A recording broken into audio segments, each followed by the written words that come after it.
Bismillahirrahmanirrahim. Dalam surah Al-Hadid ayat 22 ya. Allah berfirman, "Ma asaba min musibatin fil ardi wala fi anfusikum illa fi kitab min qabli an nabra'aha. Inna dzalika 'alallahi yasir." Ma asaba min musibatin, tidak ada satu bencana pun, tidak ada satu musibah pun fil ardi yang menimpa di bumi, wala fi anfusikum, dan tidak pula pada dirimu sendiri, illa fi kitab, melainkan telah tertulis di dalam kitab, yaitu Lauhul Mahfuz, min qabli an nabra'aha, sebelum kami menciptakannya. Jadi sebelum diciptakan musibah itu sudah tertulis di Lauh Mahfuz itu bahwa nanti akan terjadi seperti ini ya. Jadi Allah katakan apa? Tidak ada satu bencana pun yang menimpa di bumi dan tidak pula pada dirimu sendiri, melainkan telah tertulis di dalam kitab Lauh Mahfuz sebelum kami menciptakannya. Inna dzalika 'alallahi yasir, sesungguhnya yang demikian itu adalah mudah bagi Allah Subhanahu wa taala ya. Maksudnya apa ini ya? Maksudnya dijelaskan oleh Imam As-Sa'di di dalam tafsirnya ya, bahwasanya firman Allah Subhanahu wa taala ini, tidak ada satu bencana pun yang menimpa di bumi dan tidak pula pada dirimu, melainkan telah tertulis dalam kitab Lauh Mahfuz. Ini mencakup seluruh musibah yang menimpa makhluk, baik dan buruknya, semuanya, baik yang kecil maupun yang besar, itu telah tertulis di Lauhul Mahfuz ya. Jadi mencakup seluruh musibah yang menimpa makhluk, baik dan buruknya ya, semuanya itu semua tertulis, yang kecil yang besar semua telah tertulis. Makanya para ulama mengatakan apa? Orang itu kalau iman kepada takdir Allah, maka keimanannya kepada takdir itu membuat hatinya ini tenang. Tapi kalau orang itu tidak beriman dengan takdir Allah Subhanahu wa taala, maka hatinya ini akan selalu gelisah risau. Kok iso ya, padahal aku wis ngene, kok bisa terjadi seperti, padahal saya sudah hati-hati, padahal sudah begini. Nah, sudah ya. Nanti yang main sudah akalnya. Ya. Jadi keimanan kepada takdir ini menyebabkan seseorang itu akan menjadi tenang. Ya, menjadi tenang hatinya itu ya. Kenapa? Karena dia yakin ya sudah, semua telah terjadi dengan kehendak Allah Subhanahu wa taala ya. Nah, cuma kita ini kewajibannya adalah apa? Berdoa kepada Allah Subhanahu wa taala ya, memohon perlindungan, memohon keselamatan agar terhindar dari musibah, dari bala dan lain sebagainya. Kemudian kita berhati-hati, ikhtiarnya hati-hati ya. Kalau kita sudah berdoa, berlindung kepada Allah, kita sudah berhati-hati, ya toh? Kemudian terjadi sesuatu yang tidak kita sukai, ya. Itulah ketetapan Allah Subhanahu wa taala. Panjenengan sudah keluar, ya. Sudah keluar dari rumah, bawa sepeda motor, SIM, STNK sudah lengkap, helm semuanya sudah, pakai masker, ya toh? Kemudian jalannya pelan-pelan, sudah hati-hati, sudah berdoa bismillah.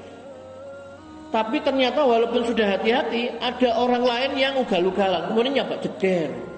Bukan panjenengan yang salah, panjenengan sudah hati-hati, sudah berdoa, sudah mematuhi rambu-rambu ya.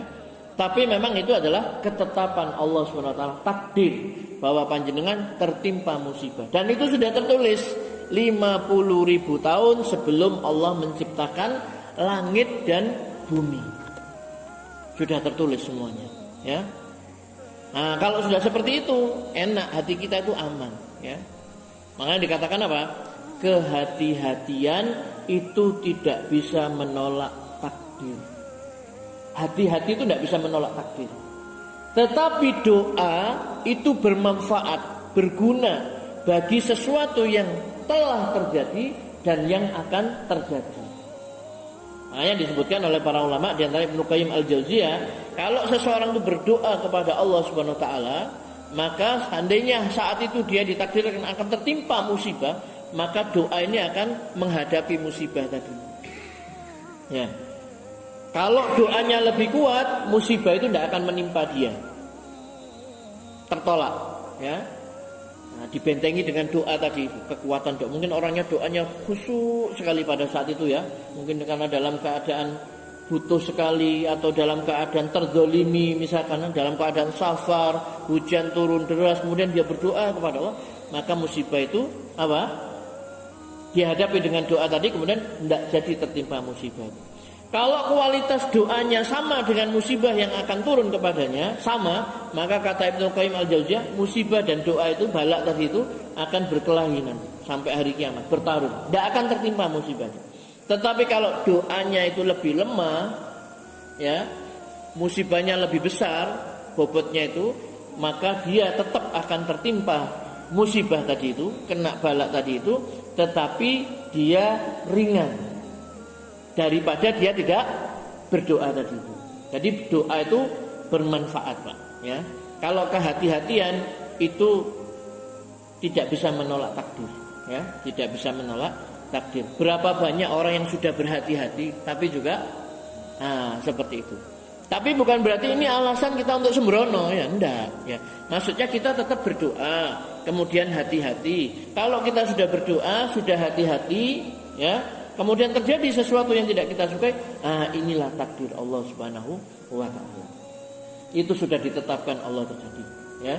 50.000 tahun sebelum penciptaan langit dan bumi. Musibah apapun yang menimpa, sakitkah, kecelakaankah, ada yang meninggal di antara orang yang kita cintai, itu semua terjadi dengan kehendaknya Allah dan sudah ditetapkan. Nah, itu akan membuat hati kita itu apa? Tenang, tentram.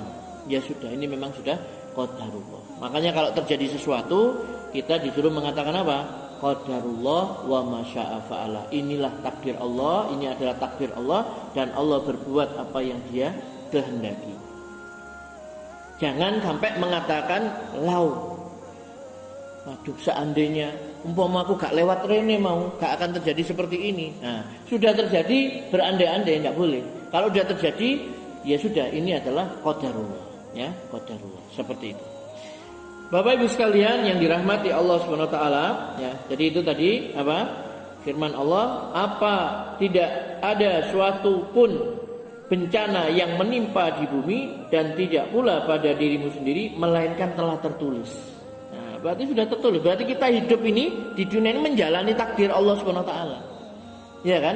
Kita menjalani takdir Allah Subhanahu wa taala. Loh, kita ini sudah tertulis, Pak. Apakah termasuk orang bahagia ataukah orang celaka?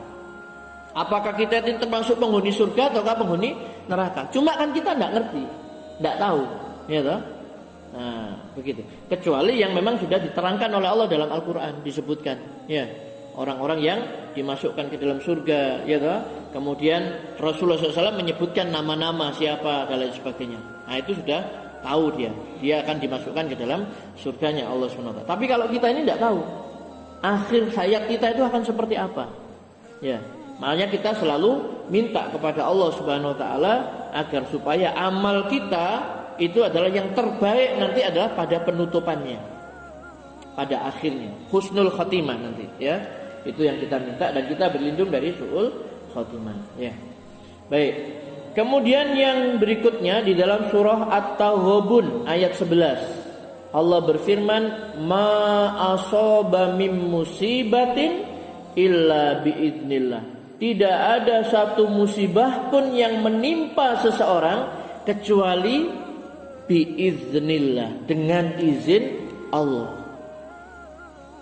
Nah, kalau itu kita kembalikan, Pak, enak. Ya sudah, ini memang terjadi dengan kehendak Allah, dengan izin. Tidak mungkin orang itu tertimpa musibah tanpa izin Allah Subhanahu wa taala. Tanpa kehendak Allah Subhanahu wa taala, ya. Nah, Bapak Ibu sekalian yang dirahmati Allah Subhanahu wa taala, nah, Imam As-Sa'di rahimahullah mengatakan apa? Ini berlaku secara umum untuk berbagai musibah yang menimpa diri, harta, anak, orang-orang tercinta dan yang lainnya. Semua yang menimpa manusia adalah berdasarkan qada dan qadar Allah Subhanahu wa taala. Ma asaba mim musibatin illa biidznillah. Tidak ada satu musibah pun yang menimpa seseorang kecuali dengan izin Allah. Istri sakit, atau mungkin anak kita jatuh, atau apa dan lain sebagainya, semua terjadi dengan izin Allah Subhanahu wa ta'ala.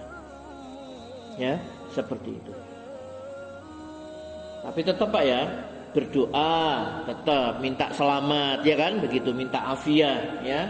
Kemudian juga harus berhati-hati, ikhtiarnya itu hati-hati. Kalau sudah berdoa, ikhtiar, hati-hati, sudah serahkan kepada Allah, tawakal kepada Allah. Ya. Siapa yang ingin kecelakaan? Tidak ada orang yang ingin kecelakaan. Siapa yang ingin sakit? Tidak ada. Semua orang kepingin sehat. Ya.